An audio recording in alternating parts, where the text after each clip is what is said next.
चुनाव में आप सभी का स्वागत है। मैं हूं सुमित। सबसे पहले तो आप सभी को, आपके परिवार को, आपके रिश्तेदारों को, सभी को बहुत बहुत शुभकामनाएं होली की। और उम्मीद करते हैं बढ़िया जो रंग आज बाजार में देखने को मिला है, हरा रंग, ये आगे भी आपके जीवन में रहे। लेकिन हाँ, दोनों रंगों का अलग अलग महत्व है, लाल का भी और हरे का भी। तो एक ही रंग ना रहे, दोनों रंग रहे, लेकिन समय समय पर आपको अनुकूल स्थितियां मिलती रहे, बढ़िया रहे आपका त्योहार, तो उस हिसाब से अपने त्योहार को बनाइएगा। चलिए अब आगे बढ़ते हैं और बात करते हैं आज की स्थिति को लेकर। बाजारों में आज बढ़िया तेजी रही और जोरदार उछाल। फ्रंटलाइन इंडेक्स में, मिड कैप में, स्मॉल कैप में, निफ्टी बैंक में 2.2% की तेजी। निफ्टी भी 17,300 के ऊपर पहुंचा। सेकंड हाफ में थोड़ी बहुत प्रॉफिट टेकिंग आईटी के अंदर जरूर आते हुए दिखाई पड़ी, लेकिन वो इस वजह से भी रही क्योंकि यहां पर थोड़ा बहुत जो इम्पैक्ट था वो यहां पर आता हुआ दिखाई पड़ा एक्सेंचर के नंबर से पहले की बिकवाली का। एक्सेंचर्स के नंबर अवेटेड है, उससे ठीक पहले यहां पर मार्केट्स के अंदर कुछ जो मूव है हायर लेवल से वो थोड़ा आता हुआ दिखाई पड़ा। साथ ही साथ एक दो चीजें बहुत क्रूशियल जो रही मार्केट्स के अंदर, वो रही कि एनबीएफसी स्पेस के अंदर एक बढ़िया तेजी थी। इसके अलावा एक बढ़िया तेजी देखने को मिली निफ्टी मेटल स्पेस के अंदर। इसके अलावा जो मार्केट में मूव देखने को मिल रहा था वो था ऑटो में स्पेशली टायर स्पेस में खरीदारी थी। सेलेक्टिव स्पेस के अंदर खरीदारी आते हुए दिखाई पड़ रही थी, जिसमें आप नजर डाल सकते हैं डिफेंस में, ब्रोकरेज हाउसेस के शेयरों में जहां खरीदारी थी। पेपर स्पेस के अंदर कुछ मूव आता हुआ दिखाई पड़ रहा था। तो ऐसे अलग अलग सेक्टर, सब सेक्टर थे जहां पर आज मार्केट रिएक्ट कर रहा था, जहां मूव देखने को मिल रहा था। और साथ ही साथ जो मेजर मार्केट्स के अंदर कामकाज हो रहा था वो हो रहा था खासतौर से फ्रंटलाइन इंडेक्स में। लेकिन एक चीज बहुत इंटरेस्टिंग है, क्योंकि एक्सटेंडेड वीकेंड है और एक्सटेंडेड वीकेंड से पहले मार्केट्स में कोई भी शॉर्ट पोजीशन लेके नहीं जाएगा, और एक्सपायरी भी थी और फेड का आउटकम भी पॉजिटिव था। तो इन सब चीजों का इंपैक्ट ये रहा कि बढ़िया शॉर्ट कवरिंग आते हुए दिखाई पड़ी और जो सिस्टम में शॉर्ट्स थे वो कुछ हद तक वाइंड अप हुए हैं, 17,300 के ऊपर आए हैं। तो इसलिए एक बार को आप ये भी मान सकते हैं कि शायद सिस्टम के शॉर्ट्स क्लीन हुए हैं। अभी भी जो सिचुएशन सिनेरियो है वो उतना बेहतर होता हुआ नहीं दिखाई पड़ा, लेकिन जानकार मान रहे हैं कि 17,300, 350, 400, 600 इन जोन्स के ऊपर अगर आए तो जाके कंफर्टेबली आप बाय साइड पे रहिएगा। तो अलग अलग स्थिति, अलग अलग सिचुएशंस, उसके अकॉर्डिंग यहां पर कामकाज होता हुआ दिखाई पड़ रहा है। चलिए अब सवाल जवाब का सिलसिला शुरू करते हैं और पहले कुछ दर्शकों के सवाल ले लेते हैं। सबसे पहला सवाल HUL 2150 आलोक जी का सवाल है। आलोक जी, अगर पोर्टफोलियो बेस्ड स्टॉक है तो ऑब्वियसली बात है आप होल्ड कर सकते हैं। मतलब एफएमसीजी, जायंट, मल्टीपल चीजें मैं इसके बारे में पहले ही बोल चुका हूं, जिसमें कैश रिच कंपनी है, डेट फ्री है, 10 में से 9 घर इस्तेमाल करते हैं इसके प्रोडक्ट्स को, मल्टीनेशनल जायंट है, पुरानी हिस्ट्री है, 100 साल की एग्जिस्टेंस है इंडिया में, और बहुत स्ट्रांग नेटवर्क है। कंपनी अपने आप को हर चैनल पे चैलेंज कर रही है और नए नए कॉम्पिटिटर से टैकल कर रही है। कभी पढ़िएगा इनकी और मैरिको की स्टोरी, बहुत इंटरेस्टिंग स्टोरी भी रही है।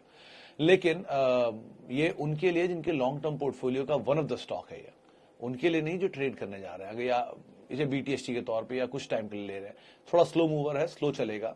बहुत बड़े कंसोलिडेशन, इतिहास के सबसे बड़े कंसोलिडेशन को भी HUL नहीं दिया है बाजार के, तो उस हिसाब से आप इसको ध्यान रखिएगा। दोनों तरह की रणनीति आपको यहां पर फेस करनी पड़ सकती है।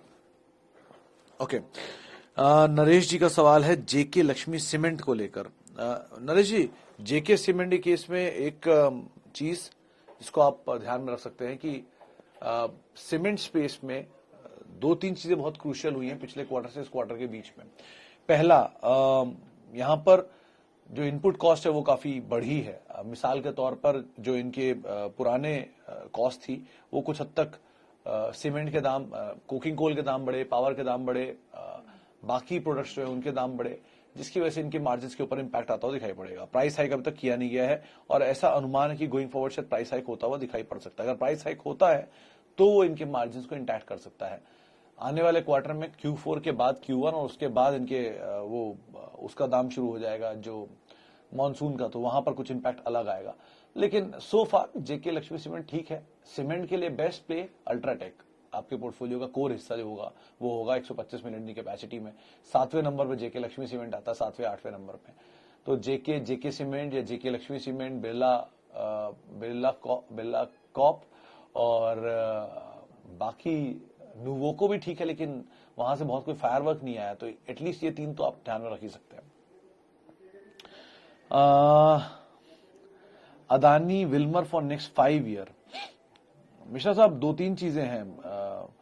पहली चीज तो अदानी बिलवर ब्रोकरेज हाउसेस तो यही बोल रहे हैं कि आप 420 रुपए के टारगेट्स के लिए इसमें बने रह सकते हैं। आज ही एक रिपोर्ट आई थी Bank of America Merrill Lynch की। बहुत कुछ अच्छा उन्होंने बोला है, कहा है कि कंपनी के नंबर्स अच्छे हैं, स्ट्रॉन्ग डिस्ट्रीब्यूशन है, प्राइसेस को मेंटेन करने की कैपेसिटी है इनके पास क्योंकि डोमिनेंट है, और अदानी ग्रुप भी है ऑब्वियसली। डिविडेंड नहीं देती, डिविडेंड देंगे तो एक और चेरी ऑन द केक होगा। लेकिन इन सब के बीच में आप एक चीज का ध्यान रखिएगा कि प्रॉफिटेबिलिटी कैसी बढ़ रही है। एस्टैब्लिश प्लेयर है, इसमें कोई दो राय नहीं है, लेकिन प्रॉफिटेबिलिटी बहुत इंपॉर्टेंट है। वो आपने रिसेंटली पेटीएम जोमेटो के केस में देख ही लिया होगा। हाल का आईपीओ है, अभी सब कुछ अच्छा लग रहा है, सिचुएशन थोड़ी better over a period of time हो गया। ऐसा नहीं कि बाजार में आज ही लिस्ट हुआ कल खत्म हो जाएगा, ये कई सालों रहेगा। जब कई सालों रहेगा तो कई तरह के चैलेंजेस भी फेस करने पड़ते हैं। तो उन चैलेंज को अगर ठीक से ओवरटेक कर गया तो ठीक है, लेकिन अदरवाइज लॉन्ग टर्म के लिए कुछ भी कहना आज एटलीस्ट 2 क्वार्टर के नंबर देखे बिना ही बहुत मुश्किल है, इम्पॉसिबल है, नेक्स्ट टू इम्पॉसिबल रादर। तो बेटर है आप समय दीजिए, कहीं भागा तो नहीं जा रहा है। हर कंपनी ने अपने समय के साथ अपने आप को स्टैब्लिश किया है, बीट Jubilant Food, D Mart, TCS. तो आप समय देंगे, जैसे समय बीतेगा वैसे वैसे अपनी सिचुएशंस में राइज करते रहेंगे और उससे आपको ज्यादा क्लियर पिक्चर आएगी कि ये किस तरह से अपने आप को स्टैब्लिश कर सकते हैं। तो एक दिन में या एक हफ्ते या 6 महीने के अंदर आप डिसाइड नहीं कर सकते कंपनी कितने सालों के लिए आप होल्ड करेंगे। आप नंबर्स देखते रहिए, सिचुएशन अपने आप को क्लियर होती चली जाएगी। ओके, आगे बढ़ते हैं। Spencer retail up 10% today, any news? Madan साहब कोई न्यूज मैंने तो नहीं सुनी, लेकिन हाँ आज मूव आया था, इसमें अच्छा मूव था, 13-14% चला था एक समय। तो आरपीजी ग्रुप की कुछ और कंपनियों में तेजी थी, एफएसएल तेज था, फिलिप्स कार्बन तेज था, उसके अलावा आरबीजी लाइफ साइंस में तो अपर सर्किट लगा हुआ था 20% का। तो कुछ ना कुछ तो डेवलपमेंट है, और वैसे भी ऑलरेडी बहुत टूट चुके हैं, कितना टूटेंगे इससे ज्यादा। तो इसलिए न्यूज फ्लो तो कुछ नहीं है, लेकिन हाँ अपडेट्स पे नजर रखते हैं, अगले हफ्ते शायद कुछ ना कुछ अपडेट आ जाए यहाँ पे। ओके, वेंकीज के केस में जायसवाल साहब दो तरह के पक्ष हैं, अच्छा भी बताता हूँ बुरा भी। अच्छा ये कि पहले तो एक डोमिनेंट प्लेयर है अपने स्पेस में, हैचरीज और जो प्रोसेस फूड स्पेस है उसमें दिग्गज हैं लिस्टेड में, और जिस तरह के प्रोडक्ट प्रोफाइल है इनके पास वो बहुत साउंड है। इनके जो रेस्टोरेंट्स हैं, इन्होंने अपने रेस्टोरेंट्स भी खोल रखे हैं, वो रेस्टोरेंट्स भी ठीक है, अच्छा पिकअप है वहां से भी, और प्रोसेस फूड में इनका जो डिस्ट्रीब्यूशन है वो भी बहुत साउंड है। फुटबॉल टीम भी है, लेकिन वो किसी काम की एज सच बिजनेस में नहीं आती है। इन्होंने बहुत अच्छे एग्रेसिव प्लान्स बनाए थे, कुछ हद तक बैकफुट पे चले गए कोविड की वजह से, लेकिन नंबर सो फार ठीक है और ये मैनेज कर पा रहे हैं अपने मार्जिन को। अब कंसर्न पहला, इनपुट कॉस्ट, जो फीड के प्राइसेस बढ़े हैं, जो ये लोग मुर्गे दाना जो खाती हैं उसके दाम बढ़े हैं, और उसकी वजह से इनकी इनपुट कॉस्ट में मेजर इंपैक्ट आता है। 1, 2, वो जो हमेशा थोड़े थोड़े दिन में बर्ड फ्लू अराइज होता है, उसको लेकर आर्टिफिशियल जो एक चिकन बन रहा है, यानी कि आर्टिफिशियल नॉनवेज क्रिएट हो रहा है, वो एक बड़ा कंसर्न हो सकता है इनके लिए। और धीरे धीरे over a period time proof नहीं कर पाए हैं सिचुएशंस के अराइज। एक अच्छी चीज और है कि इनकी इक्विटी बहुत छोटी है, सिर्फ 4 करोड़ शेयर है बाजार में, तो वो भी ट्रिगर के तौर पे कामकाज कर सकता है गोइंग फॉरवर्ड। तो नंबर ठीक है, अब दोनों में से कौन सा पक्ष आपको ज्यादा बेहतर लग रहा है आप उसके हिसाब से कॉल ले सकते हैं। ब्रोकरेज हाउस यहाँ पे कवरेज नहीं करते स्टॉक में। अच्छा जी, एचयूएल पे हम बात कर चुके हैं। Bank of Baroda, Sanjay sir ये कॉल आपकी मुझे देख के तो लग रहा है कि आप शायद मीडियम टर्म के लिए ट्रेड कर रहे हैं इसमें। रिसेंटली एक सवाल इस पर आया था बैंक ऑफ बड़ौदा पे एक शो में, तो उन्होंने तो इसमें बने रहने की राय दी है, और टारगेट्स भी उनको लगता है कि 100 रुपए के ऊपर के आ सकते हैं और बना रह सकते हैं इसमें, कि पीएसयू बैंकिंग बास्केट में तेजी देखी जा रही है। तो आप उसके अकॉर्डिंग कॉल लीजिए, लेकिन पीएसयू बैंक्स में, एसबीआई और प्राइवेट बैंक्स में टॉप 4 जो है उनमें मैं हमेशा इसलिए सजेशन देता हूँ क्योंकि over a period of time बाकी जगहों पे सिचुएशन खराब बढ़िया होती है। जैसे कल की परसों की खबर थी, पीएनबी में एक आईएलएनटी की कंपनी में 2200 करोड़ रुपए के कुछ एनपीए का इशू आ रहा था। तो ऐसे खबरें आती रहती हैं छोटे बैंक्स के साथ या मझौले बैंक्स के साथ, लेकिन लार्ज कैप जो है वो एटलीस्ट अपने आप को होल्ड कर लेते हैं, एसेट क्वालिटी बेटर होती है, बहुत डाइवर्सिफाइड लोन बुक होती है, इसलिए एक बार वो सिचुएशन बेटर है। तो अभी तो एसेट क्वालिटी कंसर्न नहीं है, लेकिन आगे चल के आई तो दिक्कत होगी पीएसयू बैंकिंग बास्केट में। लॉन्ग टर्म होराइजन के लिए वही 5 बैंक्स में साथ रहना सेफेस्ट ऑप्शन है। ये भी खराब नहीं है, लेकिन वो सेफेस्ट ऑप्शन है, तो आप उस हिसाब से कॉल ले सकते हैं। अच्छा जी, इंडिया सीमेंट 242। मित्तल साहब, सीमेंट में भी थोड़ी पहले जेके लक्ष्मी सीमेंट की बात हुई थी। इंडिया सीमेंट भी ठीक कंपनी है, सच प्रॉब्लम नहीं है। पहले डेट का कंसर्न था, वो थोड़ा ईज आउट उन्होंने कर लिया over a period of time. लेकिन कंसर्न वही सेक्टर वाले रहेंगे कि इनपुट कॉस्ट बढ़ा है, उसका इम्पैक्ट प्राइस पास ऑन हुआ नहीं है। कल तेजी थी इसी खबर पे कि शायद प्राइसेस बढ़ सकते हैं। अगर प्राइसेस बढ़ते हैं तो मार्जिन इंटैक्ट होंगे, अगर नहीं बढ़ते तो प्रेशर रहेगा। पिछले क्वार्टर में भी प्राइसिंग का प्रेशर रहा था, पिछले नंबर अच्छे नहीं थे। ये क्वार्टर में भी लग रहा है कि थोड़ा प्रेशर रहेगा ये नंबर में। अभी देखा नहीं, रिपोर्ट्स आने दीजिए, उसके बाद आइडिया लगेगा। लेकिन एज सच मीडियम टर्म के लिए ही आप इनको ट्रिगर्स मानेंगे। लॉन्ग टर्म के लिए अगेन अल्ट्राटेक तो आपके पास होगा ही, सीमेंट मेजर, मतलब एक मेजर एक माइनर आप रखिए तो ज्यादा बेटर है। लेकिन उसके अलावा अगर आप माइनर लेके चल रहे हैं पोर्टफोलियो में, तो एक बार को थोड़ा कंसर्न रह सकता है कि मेजर आपके पास इसलिए वो आपको हमेशा बचाएगा, मजबूत बेस के लिए काम करेगा। धीरे धीरे आप उसके साथ एक माइनर रख सकते हैं। अच्छा जी, आगे बढ़ते हैं। और फ्रेश एंट्री मदरसन सुमी, गोला साहब, अगर आप मोमेंटम के लिए चेस कर रहे हैं तो कर सकते हैं, क्योंकि वो जर्मन कंपनीज की ऑटो कट या गाइडेंस कट के नाम पर ये शेयर टूटे थे। अभी फॉक्स वैगन वगैरह के नंबर आएंगे तो उससे और क्लियर हो जाएगी सिचुएशन, क्योंकि फॉक्स वैगन का सबसे बड़ा क्लाइंट है। लेकिन अगर लॉन्ग टर्म के लिए सोच रहे हैं तो एक बार को आप ध्यान रखिएगा कि बहुत भागा हुआ शेयर है। मीडियम टर्म के लिए तो ठीक है, मोमेंटम को आप प्ले कर लीजिए, लेकिन लॉन्ग टर्म के लिए बहुत भागा हुआ शेयर है। पुरानी हिस्ट्री पढ़िएगा कि ऑटो में सबसे ज्यादा रिटर्न देने वाले शेयरों में से एक नाम मदरसन सुमी का है। एंसलरी की best company is obviously Bosch, क्योंकि जाइंट है एफएमसीजी, माफ कीजिएगा, ऑटो एंसलरी की, और वर्ल्ड में लिस्टेड भी यही है। बायबैक प्राइस के नीचे आज भी ट्रेड कर रही है, तो आप उसको एक बार वो देख सकते हैं। हालांकि डिविडेंड पे ऑफ थोड़े से कम है, लेकिन फिर भी वेल पोजीशन आपको दिखेगा। Okay, Minda Corp and Tata chemical, are they worth holding for 5 years? Sir, Tata chemical तो ऑब्वियसली हाँ। मिंडा कॉप है कि इसमें थोड़ा चला हुआ है, आप एक बार देखिएगा, इसमें स्प्लिट भी आया है मेरे ख्याल से। स्प्लिट या बोनस का एक एडजस्टमेंट है, उसको एडजस्ट करके देखिएगा कि ये उसकी अर्निंग से पहले की अर्निंग ही मेंटेन कर रहा है या उसके बाद कुछ ग्रोथ भी आई है। अगर नहीं मेंटेन कर रहा है या ग्रोथ नहीं आई है तो अवॉइड करिएगा। लेकिन टाटा केमिकल तो फिर भी आप होल्ड कर सकते हैं, फिर भी बेटर सिचुएशन, बेटर प्लेस दिखाई पड़ रहा है। केमिकल स्पेस में एक रिसेंटली रिपोर्ट आई थी, मैं मिस कर रहा हूँ, शायद मोनार्क की थी या इक्विटी रश की थी, उसमें इनका नाम था Deepak Nitrite, SRF, Tata Chemical, Jubilant Ingrevia, Organics, ये कुछ नाम उनकी तरफ से आए थे, तो आप उसके हिसाब से यहाँ पे कॉल ले सकते। ओके, फ्रेश एंट्री मदरसन पे हम बात कर चुके हैं। इसके अलावा burger king for long term, Rajesh sir, चीज में ध्यान रखिएगा, 122 रुपए पे वसंत साहब इसमें एंटर किया था, उन्होंने डिस्क्लेमर भी दिया था उस समय पर, वो अब तक निकले नहीं है, डिस्क्लेमर में तो एटलीस्ट नहीं आया है। दूसरी चीज, लेकिन वो बसंत सर है, वो कुछ भी एवरेज भी कर सकते हैं, बेच भी सकते हैं किसी और अकाउंट में, तो उनके पास तो अनलिमिटेड एक्सेस है अलग अलग चीजों की। लेकिन नंबर वाइज लॉस मेकिंग है, लॉस रिड्यूस नहीं हुआ है अभी तक, तो प्रॉफिट आ जाए तो ज्यादा बेटर सिचुएशन, ज्यादा वेल पोजीशन दिखाई पड़ेगा। तो वेट एंड वॉच मोड ज्यादा बेटर रहेगा। 5 साल के लिए फिर वही कॉल लेना इतनी जल्दी पॉसिबल नहीं है। अभी तो आईपीओ आया वो 1 साल ही हुआ है, तो इतनी जल्दी एज्यूम ना करें। कोविड टाइम में आईपीओ आया था, कोविड का सिनेरियो बदला है, चीजें खुल रही, नॉर्मल सिनेरियो आने दीजिए, बिजनेस नॉर्मल होने दीजिए, फिर ज्यादा बेटर आइडिया लग पाएगा। नंबर्स 1-2 क्वार्टर के ठीक ठाक आ जाए, उसके बाद 1-2 क्वार्टर के नंबर्स में आप कॉल मत लीजिए इसकी लॉन्ग टर्म विजिबिलिटी को लेकर। ओके, हिंदुस्तान जिंक पे एक ही चीज है, डिविडेंड अगर खाना चाह रहे हैं तो बढ़िया कंपनी है, क्योंकि इसमें प्रमोटर भी बहुत ज्यादा डिविडेंड के लिए ही इंटरेस्टेड रहते हैं। तो वो डिविडेंड अगर आ रहा है तो अच्छी बात है, क्योंकि अभी ये सिल्वर के दाम भागे हैं, निकल के दाम भागे हैं, तो वो कंपनी के लिए अच्छा है, क्योंकि इनके रियलाइजेशन अच्छे होते हैं उसमें, और ये प्रोड्यूसर है सिल्वर के इंडिया के, कैश रिच है, डेट तो शायद नहीं है, डेट फ्री कंपनी है। लेकिन मेजर प्लेयर्स के साथ ये बेनिफिट है कि ये डिविडेंड अच्छा पे ऑफ करती है। वेदांता को भी डिविडेंड चाहिए होता है, सरकार को भी चाहिए होता है, दोनों इसके लार्जेस्ट शेयर होल्डर है, तो डिविडेंड तो अच्छा मिलता ही है इसमें। तो वो एक प्ले के लिए आप इसे जरूर रख सकते हैं। बाकी मोमेंटम यहाँ पर ज्यादा बेटर रहेगा, मोमेंटम के हिसाब से रखिएगा इसको आप।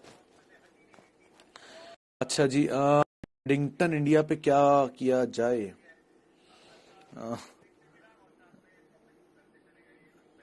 सर, रेडिंगटन के केस में एक बार मैं इसको पढ़ रहा था, इस कंपनी के नंबर्स को, सेल्स तो इनकी बहुत बड़ी दिखती होगी आपको ऑब्वियसली, प्रॉफिट नहीं दिखता ऑब्वियसली, क्योंकि ट्रेडिंग के धंधों में तो प्रॉफिट कम होता है। ऐसी कंपनियां हैं अदानी इंटरप्राइजेज, रुचि सोया, ये वो कंपनियां जिनके ट्रेडिंग ज्यादा होती है, मार्जिन कम होता है क्योंकि ये ट्रेडिंग ज्यादा करते हैं, इसलिए इनके प्रॉफिट कम होते हैं, सेल्स ज्यादा होती है।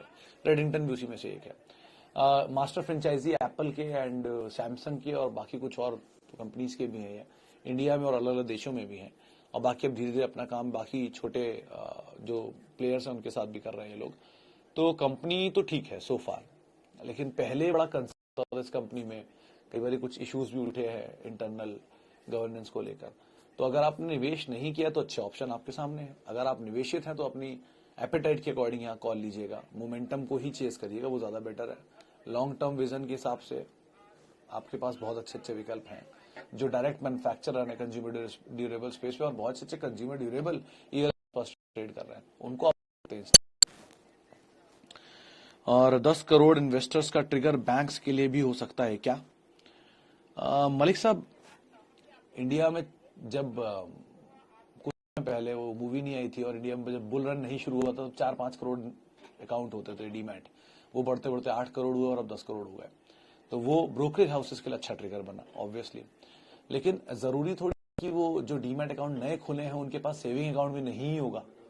ऐसा तो हो ही सकता है ना कि सेविंग अकाउंट होगा और उन्होंने उससे ही लिंक करके नया डीमैट अकाउंट खोल लिया, तो अकाउंट खुलना ये ट्रिगर नहीं बन सकता। चलिए अगर मान लीजिए उनके नए अकाउंट खुलते भी हैं तो 10 करोड़ तो नहीं खुले हैं, वो 4 करोड़ या 8 करोड़ थे, वो बढ़ के 10 करोड़ हो गए तो 2 करोड़ नए अकाउंट खुले होंगे। और वो सेविंग अकाउंट है जिसमें ऑलरेडी बैंक्स को कमाई कम होती है, तो वहां पर तो ऐसे कोई फायदा नहीं। और किसमें खुले? पीएसयू प्राइवेट, क्योंकि यहाँ तो इतने सारे नेशनलाइज्ड बैंक है, ब्रोकरेज हाउसेज में तो लिमिटेड ब्रोकरेज हाउसेज हैं, एक्सचेंज तो 2 ही 3 है। तो आप उस हिसाब से इसमें सोचिएगा। बैंक्स की स्टोरी अच्छी है, बैंक्स में एक ही कंसर्न होता है कि उनको मतलब लोन देने का एक मैंडेट होता है। लोन दे रहे हैं तो ये भी हो सकते हैं, मान लीजिए उन्होंने टेलीकॉम में एक्सपोजर दिया, या मान लीजिए उन्होंने एग्रीकल्चर में एक्सपोजर दिया, किसान या जो बाकी एरियाज है वहां से लोन वापस नहीं आया, तो उन जगहों से फिर उनका एनपीए बढ़ता है। तो ये कंसर्न ना हो, उनके साथ आप जाइए, वो ज्यादा बेटर रहेगा। इसमें आप एचडीएफसी पोजीशन मानेंगे कि कॉर्पोरेट लोन बुक होती है जो एनपीएस बहुत रिड्यूस करके रखते हैं वो लोग, मेजर क्राइसिस में भी उनका नाम नहीं आया था, तो इसलिए आज से आप उसे देखिए, वो ज्यादा बेटर सिचुएशन में है।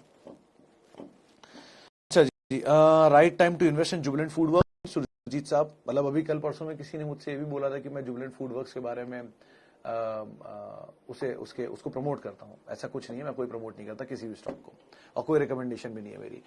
बट जुबिलेंट फूड वर्क्स के केस में 2-3 अच्छी चीजें बुरी चीजें दोनों ही बताता हूं आपको। 2700 रुपए का टारगेट एचडीएफसी सिक्योरिटीज का है पहला, आईसीआईसीआई सिक्योरिटीज के भी करीब 2600-2700 के टारगेट्स हैं। लार्जेस्ट प्लेयर तो है ही ऑब्वियसली पिज्जा स्पेस में, लेकिन जो कंपनी के रीसेंट मैनेजमेंट का रिजाइन है वो बड़ा कंसर्न भी है। 8% के आसपास वो कंपनी के ट्रिपल एसजी ग्रोथ को लेके आए 1% से। डिजिटल स्पेस में उनका बड़ा एक्सपेंशन था, सारे एक्विजिशन उन्हीं के अंडर में हुआ है, तो उन्होंने एक अच्छा रोड मैप भी कंपनी के लिए बनाया था। लेकिन नए जो भी आएंगे वो इसके आगे ही काम करेंगे, तो ऑब्वियसली बात है उनको गाइडेंस तो आएगी ही चेयरमैन सर की तरफ से। तो ये वन ऑफ कंसर्न दिख सकता है नियर टर्म में, लेकिन लॉन्गर टर्म के लिए शायद कंसर्न नहीं है। अभी स्टॉक स्प्लिट भी आने ही वाला है वैसे भी। तो आप दोनों स्टोरीज आपके सामने रख दी गई हैं, हाउस व्यूज भी रख दिए गए हैं, आप अकॉर्डिंगली यहाँ कॉल ले सकते हैं। ओके, आगे बीपीसीएल पे चंदन सर, स्ट्रैटेजिक इन्वेस्टर और जो कंपनी का मालिकाना हक है उसके फेरबदल पे डिपेंड करता है सब कुछ, ही कौन आता है। अगर मालिक आते हैं और कंपनी चलाते हैं तो डिफरेंट थिंग, अगर कोई इन्वेस्टर आता है कंपनी चलाता है तो डिफरेंट थिंग। सो फार के लिए आप बस डिविडेंड के लिए इसे खेल सकते हैं, और बाकी क्रूड के प्राइसेस के जो मोमेंटम है उसे आप चेज कर सकते हैं। चलिए, इतने सवालों को मैं शामिल कर पाऊंगा, माफी उन सभी लोगों से जिनसे आज हम बातचीत नहीं कर पाए, और बहुत बहुत शुक्रिया उन सभी लोगों का जिन्होंने हमसे सवाल पूछे। एक बार फिर से आप सभी लोगों को बहुत बहुत शुभकामनाएं होली की। सेफ रहिएगा, बढ़िया से एंजॉय करिएगा, सब तरह के रंगों को खेलिएगा, हरा भी और लाल भी, और मार्केट चलता रहेगा, बढ़िया से एंजॉय करिएगा अपने फेस्टिविटीज को। नमस्कार।